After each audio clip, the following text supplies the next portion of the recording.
Start करेंगे interference of light का topic. बढ़िया टॉपिक है, मस्त टॉपिक है। 3 नंबर का क्वेश्चन जरूर मिलेगा तुमको। इंटरफेरेंस ऑफ लाइट का टॉपिक स्टार्ट करना है आज और कल, दोनों दिन चलेगा। न्यूमेरिकल्स लगा दोगे 2 दिन और चलेगा। तो बढ़िया टॉपिक है, एक एक चीज समझना, मस्त समझ में आएगा। डाला लो principle of superposition of waves. Superposition क्या करो, इसको मैंने कहीं चैप्टर 1 में देखा था, प्रिंसिपल ऑफ वेव्स। वहां पे आपने चार्जेस के लिए पढ़ा था, जब फोर्स पे निकाल रहे थे हम, है ना। जो कूलाम्स लॉ वगैरह जब तुमने किया था तो चार्जेस का सब कुछ निकाला था कि एक चार्ज पे जितने चार्जेस की वजह से लग रहा होता है सबके सम के बराबर है भाई।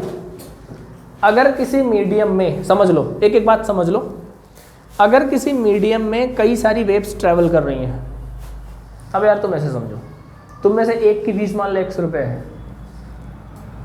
अब तुम अगर 20 बच्चों में पढ़ रहे हो तो मेरे पास कितने हैं, 20x खत्म। तो मेरे पास तो फीस सुपर इम्पोज हो गई आएगी। ये तो एक पहला तरीका है समझने का। आप ऐसे समझो कि अगर किसी मीडियम में कई सारी वेव्स ट्रेवल कर रही हैं, अगर किसी मीडियम में कई सारी वेव्स ट्रेवल कर रही हैं, उनके अपने इंडिविजुअल डिस्प्लेसमेंट्स कुछ हैं, y1, y2, y3 कुछ भी होते हैं, वो सुपर इम्पोज होती हैं एक दूसरे के ऊपर। तो अगर एक दूसरे पे सुपर इम्पोज होती हैं तो उनका नेट डिस्प्लेसमेंट सारी वेव्स के डिस्प्लेसमेंट के वेक्टर सम के बराबर दिया जाता है। पहली बार में केवल 15% समझ में आया। तो अगर किसी मीडियम में 2 या 2 से ज़्यादा वेव्स ट्रेवल कर रही हैं, वो सुपर इम्पोज होती हैं, तो नेट डिस्प्लेसमेंट सारी वेव्स के वेक्टर्स डिस्प्लेसमेंट्स के वेक्टर सम के बराबर होता है। क्लियर? इसको और समझो।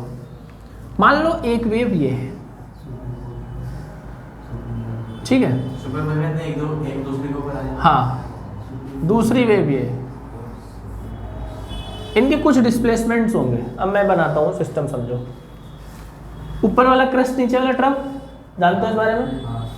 अगर क्रस्ट से क्रस्ट मिले, क्रस्ट से क्रस्ट मिले या ट्रफ से ट्रफ मिले, जब 2 वेव्स के क्रस्ट से क्रस्ट मिले या ट्रफ से ट्रफ मिले, मान लो एक वेव ये है और दूसरी वेव ये है,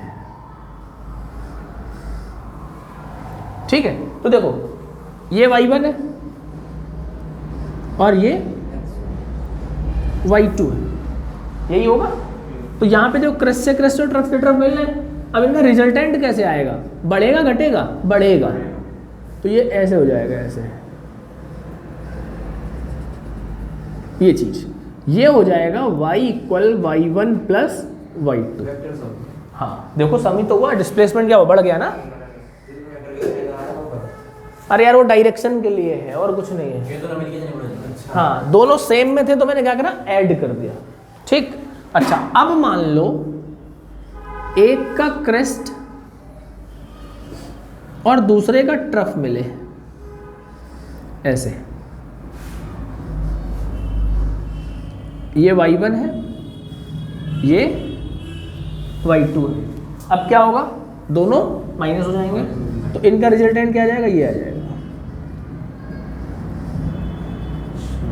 ये y equal y1 minus y2।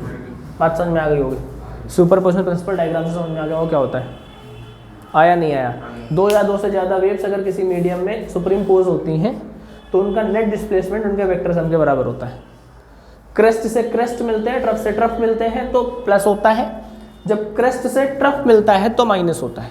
Crust से ट्रफ का मतलब 180 का एंगल, क्रस्ट से क्रस्ट या ट्रफ से ट्रफ का मतलब 0 का एंगल। तो 0 के एंगल में क्या हो रही है, प्लस हो रही है, 180 के एंगल में क्या हो रही है, माइनस हो रही है। समझ में आ गया? सुपरपोजिशन प्रिंसिपल समझ में आ गया। अब सोचो, इस रूम में 2 लाइट्स लगी हैं, एक लाइट वेव ये है, एक लाइट वेव ये है। अब तुम प्रैक्टिकली इस रूम में समझ सकते हो कि किसी पॉइंट पे लाइट ज़्यादा होगी, किसी पॉइंट पे लाइट कम होगी। देख लो चारों तरफ निकाल घुमा के, किसी पॉइंट पे लाइट क्या है, ज़्यादा है, किसी पॉइंट पे लाइट कम है। तो क्या लाइट एनर्जी हर पॉइंट पे रीडिस्ट्रीब्यूट हो रही है? क्या लाइट एनर्जी हर पॉइंट पे रीडिस्ट्रीब्यूट हो रही है? रीडिस्ट्रीब्यूट का मतलब कम ज़्यादा मिल रही है तुमको हर पॉइंट पे। तो अगर लाइट एनर्जी हर पॉइंट पे रीडिस्ट्रीब्यूट हो रही है, इसी फेनोमेना को इंटरफेरेंस कहते हैं। The redistribution of light due to superposition principle of waves is called interference of light. That's it, over and out, इससे ज्यादा नहीं समझना कुछ भी। Redistribution of light waves due to superposition principle of two और more waves is called interference of light. हर point पे redistribute हो रही है नहीं हो रही पहले देख लो, कहीं पे चमक कम है कहीं पे ज्यादा है। अच्छा मिश्रा जी एक चीज और दिखी मुझे, इसी रूम में किसी पॉइंट पे चमक ज्यादा है किसी पॉइंट पे चमक कम है, तो इंटरफेरेंस दो प्रकार का होगा। कुछ वो पॉइंट्स होंगे जहां इंटेंसिटी मैक्सिमम होगी, कुछ वो पॉइंट्स होंगे जहां इंटेंसिटी मिनिमम होगी।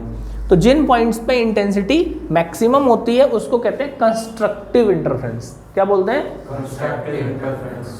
कंस्ट्रक्टिव क्या होगी? लाइट इंटेंसिटी मैक्सिमम होगी। जिन पॉइंट्स पे लाइट इंटेंसिटी मिनिमम होती है उसको बोलते हैं डिस्ट्रक्टिव इंटरफेरेंस। डिस्ट्रक्ट करना। अच्छा इंटरफेरेंस वर्ड आया कहाँ से यार? मुझे बड़ा बढ़िया लगता है। इंटरफेरेंस वर्ड आया इंटरफेयर से, और इंटरफेयर तुम सब जानते हो। हाँ, सबके चेहरे पे मुस्कान है, हमें पता है बेटा। ट्राइंगल जब बनता है तो इंटरफेयर ही होता है, फिर दो के बीच में क्वाड्रिलेटरल भी बन जाता होगा। हाँ, लक्ष्य का ना हमसे पूछो, मैं जानता हूँ ना सिचुएशन ट्राइंगल की। तो कहते हैं मेरी बीच में इंटरफेयर मत करो, मम्मी पापा में बस्ती होगी तुम्हारी लड़ाई। एक बात बहुत बढ़िया बता दूँ तुमको, मम्मी पापा की लड़ाई के बीच में कभी इंटरफेयर मत करना, क्योंकि वो तो शाम आते आते एक हो जाएंगे, तुम्हें धुन देंगे। ये जीवन की कड़वी सच्चाई है। मम्मी पापा के बीच में इंटरफेयर करोगे तुम्हारा सुपरपोजिशन हो जाएगा, वो दोनों मिलकर मारेंगे तुम्हें। होता है नहीं होता? हाँ भाई होता है। तो उनको लड़ने दो यार, तुम अपनी मौज लो, बाहर निकल लो। वहां आके बीच में हस्तक्षेप कर दिया तो खेल खत्म है। यही इंटरफेरेंस ऑफ लाइट है।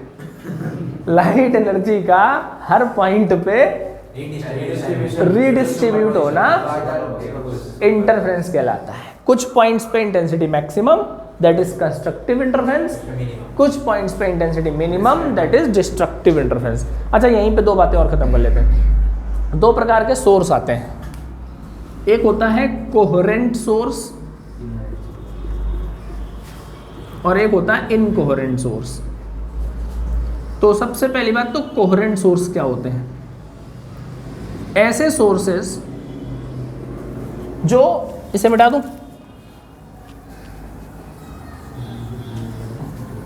कोहेरेंट सोर्सेस वो होते हैं जो सेम फ्रीक्वेंसी या same wavelength with zero phase difference या सेम फेज डिफरेंस से लाइट इमिट करते हैं। पेपर में आता है right to conditions of coherent sources. पहले मैं कंडीशन कोहेरेंट सोर्स की बता दूं। बच्चा लिखता है सेम फ्रीक्वेंसी सेम वेवलेंथ, उसको एक ही माना जाएगा, क्योंकि जब आप फ्रीक्वेंसी और वेवलेंथ पे बात करते हो तो तुमने पॉइंट तो एक ही दिया। अगर सेम फ्रीक्वेंसी दे दी तो वेवलेंथ भी तो सेम ही हो गई, क्योंकि मीडियम सेम थी, स्पीड सेम थी। तुमने सेम वेवलेंथ कह दिया तो सेम फ्रीक्वेंसी कह दिया तो वो पॉइंट एक ही माना जाएगा।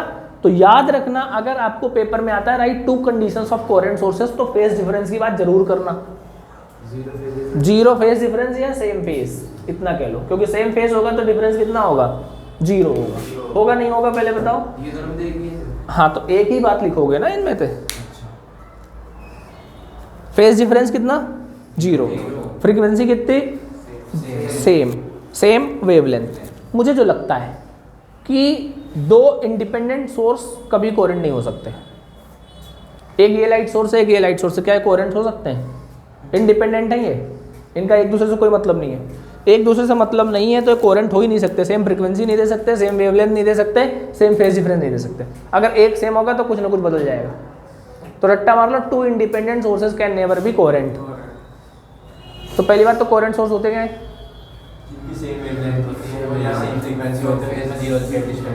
ठीक। इनकोहेरेंट सोर्सेज जिनका फेज डिफरेंस सेम नहीं होता। समझदार हो तुम। तो इनकोहेरेंट सोर्सेज और कोहेरेंट सोर्सेज समझ में आ गया क्या होते हैं? कोहेरेंट सोर्सेज, इनकोहेरेंट सोर्सेज, दोनों बातें समझ में आ गई। इंटरफेरेंस ऑफ लाइट समझ में आ गई क्या होती है? क्या होती है? Redistribution of light waves due to superposition principle is called, बोलो, इंटरफेरेंस। कितने प्रकार का होता है इंटरफेरेंस? पॉइंट का फेज डिफरेंस मैक्सिमम होता है मिनिमम होता है? मैक्सिमम मिनिमम से कोई मतलब नहीं है, चेंज होता है।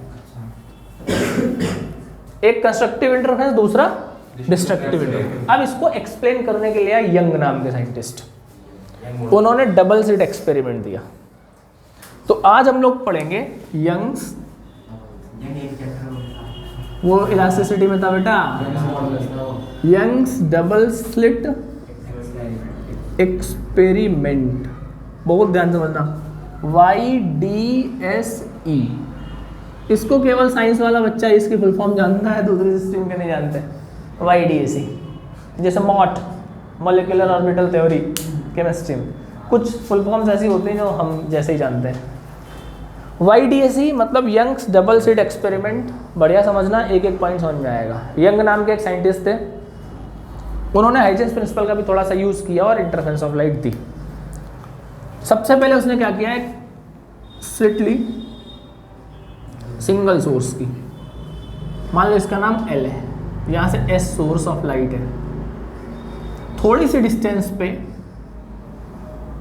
दूसरी सोर्स जिसमें डबल स्लिट ली, इसमें दो स्लिट्स लगाई उसने, S1 और S2, इसका नाम दे दो M। मैं भी केवल कंस्ट्रक्शन बना रहा हूँ। क्वाइट लार्ज डिस्टेंस पे स्क्रीन रख दिया, जिसको इंग्लिश में कहते हो पर्दा, स्क्रीन, समझते हो? इतनी बात समझ में आ गई। दो बातें और करूंगा मैं यूज, कंटिन्यूअस बनाऊंगा, इसको बोलेंगे क्रेस्ट, डॉटेड बनाऊंगा, इसको बोलेंगे ट्रफ। ये ट्रफ होगा, ये क्रेस्ट होगा, वो क्रेस्ट होगा और वो ट्रफ, मतलब ऊपर, क्योंकि वेव ऐसे चलेगी ना, अब मैं यहाँ ऐसे तो चला नहीं सकता, तो मैं ऐसे चलाऊंगा, तो जो डॉटेड होगी वो ट्रफ होगी, कंटिन्यूअस होगी वो क्रेस्ट होगी। पहले बताओ बोर तो नहीं हो रहे?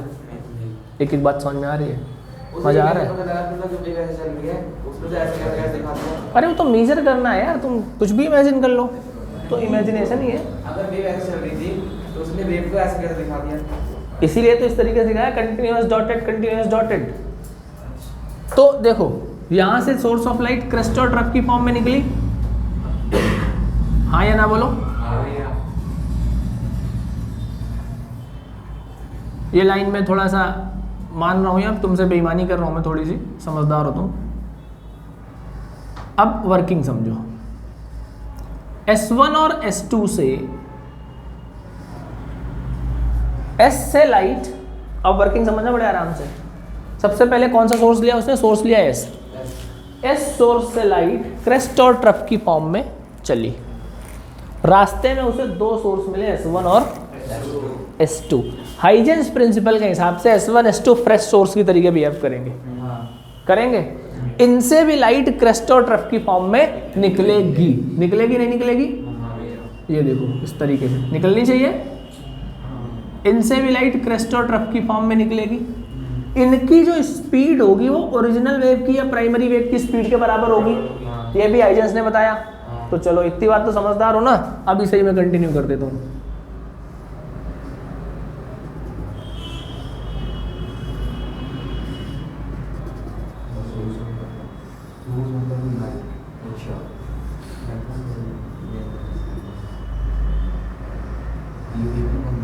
एक एक चीज समझना, आ जाएगी समझ। देखो क्रेस्ट और ट्रफ की फॉर्म में निकल रही है लाइट, ये देखो दोनों से क्रेस्ट और ट्रफ की फॉर्म में लाइट निकली। अब तुमने ये देखा, यहाँ पे एक चीज तुमको दिखी, अरे पहले ही लड़ जाओ तुम, कि कुछ ऐसे पॉइंट आ रहे हैं जहां पे एक दूसरे के डॉटेड से डॉटेड मिल रहे हैं, कंटिन्यूअस से कंटिन्यूअस, मतलब कुल मिला के एक दूसरे के क्रेस्ट और ट्रफ लड़ाई कर रहे हैं, ऐसे समझो। मिलने वाला मिलने ऊपर कैसे बना देते? क्यों ये ऐसे कट होके ऐसे जा रहे होंगे, इसका अपना इधर आ रहा होगा। अभी तो यार मैंने केवल क्रेस्ट और ट्रफ की फॉर्म में लाइट ही निकाली है, मैंने कुछ किया ही नहीं, कंस्ट्रक्शन ही बनाया है। बनाया नहीं बनाया? कुछ पॉइंट पे मिलअप करते हैं, कुछ पॉइंट पे वो आके मिलेंगे एक दूसरे को। अब दोबारा समझो इस बात को, सबसे पहले स्टार्टिंग से समझो। L एक पॉइंट जिसमें सिंगल सोर्स S था, इससे लाइट क्रेस्ट और ट्रफ की फॉर्म में निकली। M पे उसने डबल स्लिट रखी, S1 S2। यहाँ से लाइट वेव भी क्रेस्ट और ट्रफ की फॉर्म में निकली और हाइजेंस प्रिंसिपल के हिसाब से इसकी जो हाँ फ्रेश सोर्स की तरीके काम करेगी और सेकेंडरी वेवलेट्स होंगी, स्पीड सेम होगी। एक एक पॉइंट समझना, जब तुम दो बल्ब लगा दोगे तो भैया एक बल्ब ये लगाओ एक बल्ब ये लगाओ, इनकी इंटेंसिटी आपस में तो कहीं कट रही होंगी। अब मैं कह दूं तेरी कॉपी में इस वाली लाइट की स्पीड आ रही है, इस वाली लाइट बता कौन सी की आ रही है, बता ही नहीं पाओगे, दोनों की आ रही है ना, ऐसे कट रहे होंगे। अब जब ये कट गए तो तुम्हारा दिमाग का कटेगा। कैसे?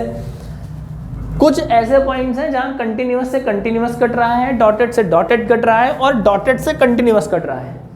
देखो तो जहां पे अब थोड़ा सा पीछे का यूज करो, अभी जो पढ़ाया था सुपरपोजिशन प्रिंसिपल, जहां कंटिन्यूअस से कंटिन्यूअस मिलता है, आई मीन क्रेस्ट से क्रेस्ट मिला, मिश्रा जी यहां पढ़ो, यहां जहां क्रेस्ट से क्रेस्ट मिला या ट्रफ से ट्रफ मिला वहां कंस्ट्रक्टिव इंटेंसिटी बढ़ गई थी, और जहां क्रेस्ट से ट्रफ मिला डिस्ट्रक्टिव वहां इंटेंसिटी घट गई थी।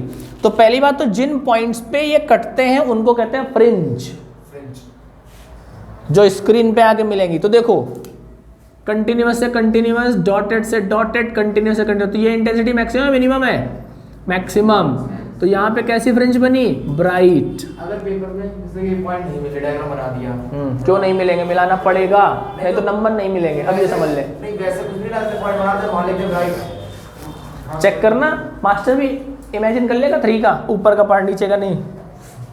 तो पहले मैंने इतने सही तरीके से तो तुमको समझा दिया है। तो वो पॉइंट्स जहाँ पे जो कंटिन्यूअस से कंटिन्यूअस या डॉटेड से डॉटेड मिल रहे हैं वहाँ कैसी इंटेंसिटी होगी? मैक्सिमम। मैक्सिमम होगी तो चमक ज़्यादा होगी, इसलिए मैंने उसका नाम दे दिया ब्राइट, मतलब बी। अब ये देखो, ये डॉटेड से कंटिन्यूअस मिल रहा है, यहाँ क्या मिलेगा? मिनिमम होगी इंटेंसिटी, इसको बोलेंगे डी, डार्क। क्या बोलेंगे? डार्क। यहाँ क्या मिला? बी। तो ऐसे ही ऑल्टरनेट ब्राइट डार्क ब्राइट बनती चली जाती है ऊपर नीचे। सेंट्रल पे ब्राइट फ्रिंज बनती है, फिर डार्क ब्राइट बनती चली जाएंगी, ऐसे नीचे डार्क ब्राइट बनती चली जाएंगे। समझ में आ गया? तो यंग्स मॉडुलस का यंग से डबल स्लिट एक्सपेरिमेंट समझ में आया नहीं आया पहले बताओ? एकदम क्लियर? इंटरफेरेंस समझ में आ गया? अब यहाँ से मैंने एक क्वेश्चन कई बार देखा है, क्या देखा है कि अगर S1 और S2 में एक को बंद कर दूं तो क्या होगा?